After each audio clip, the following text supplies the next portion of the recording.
Hello, Mr. Laur. Can you introduce yourself to our viewers?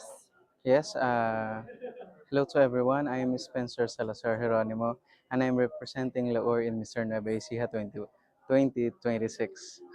Ayan. Laur, actually, you are like the second candidate from Laur na na-interview ko. The other one is Yes. right now sa King of the World 20, Philippines 2026. See. Si John Padilla. Ah, Yeah. yes. So, going back to you. So, how does it feel na you are officially such na isang Mr. Laur sa Mr. Nueva Ecija 2026? Yes.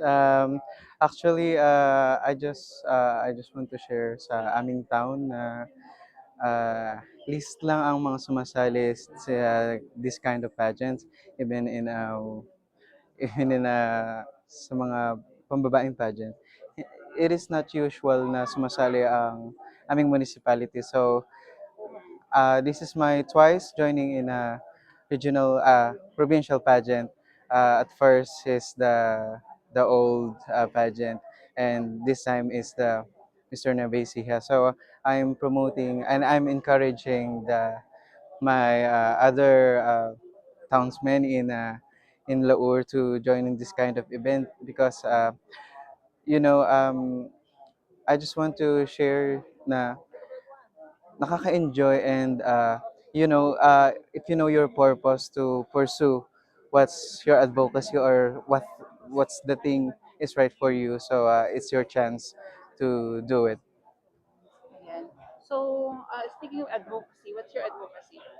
Well, my advocacy since when I was joining in pageants, uh, it is breaking norms, gender stereotypes, but now I am focusing on redefining masculinity. Alright. So, kanina narinig ko na yung cosplay. Ah, yes po. I'm curious, ano ba mga kino-cosplay mo na, well, is one Uh, specific anime na lang? Ay, okay.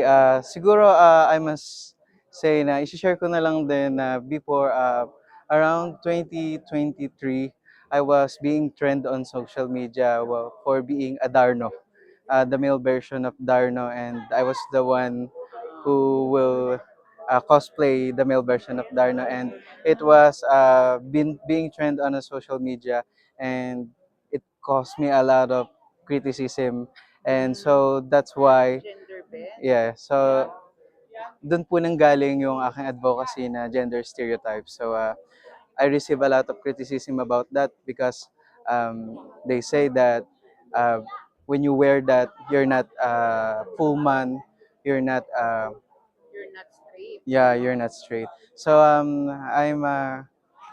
now an advocate of gender stereotypes and focusing in redefining masculinity. Ayan. So, sa mga kapwa mo cosplayer na Yes. nakakaranas nun, kasi ako, nagko-cosplay din ako dati. May mga kaibigan akong cosplayer na lalaki. And yun nga, nabubuli kami. Anong message mo sa mga kapwa nating cosplayer?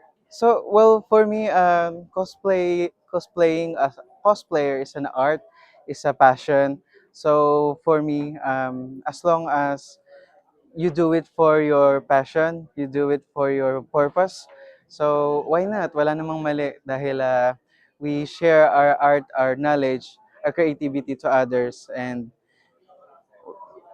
we hindi tayo dapat magpa-affect sa mga comment ng ibang tao kasi we are more than that. Ayan. So, anong message mo sa mga, ay, wow, ngayon ko lang napansin, the Mocking J pin. Ah, yes Suot pa. mo ngayon. Bakit ka Mocking J? Magre-revolution ka ba? Rebellion. Yes pa, because I think may advocacy gender stereotypes is not so usual. And I think with that kind of advocacy, siguro nire-ready ko na rin yung sarili ko to receive such as comments, something like that. So I wear this kind of Yes. At rebellion sign. yun, yung prequel din ng Mocking J, ng Hunger Games malapit na this year. I think Yes. July ba? Wala, November. November yata, no? Sabi sa meron ngayong taon yun. Yes, meron nga. Oo. Pero lastly, kasi bago ako ma-interrupt yung Mocking J, what's your message to all your supporters, especially everyone from Lahore? Well, Siguro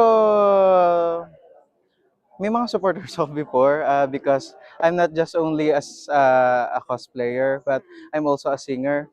Uh, I have uh, I have Sige, ano sample naman? I have original music in Spotify and some music platforms.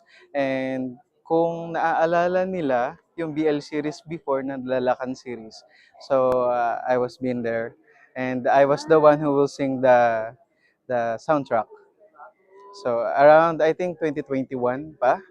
So that time siguro I must say na yun yung pick na napag-uusapan yung aking name. So I think this time siguro para sa aking mga supporters sa music, siguro masasabi ko abangan nyo maybe this week or next week makapag-release ako ng bagong music. Anong message mo sa kanila? Do you wanna thank them for supporting you? Yes, of course. Kasi I'm joining this pageant dahil I want to pursue some things and especially my advocacy because my advocacy is so personal sa akin.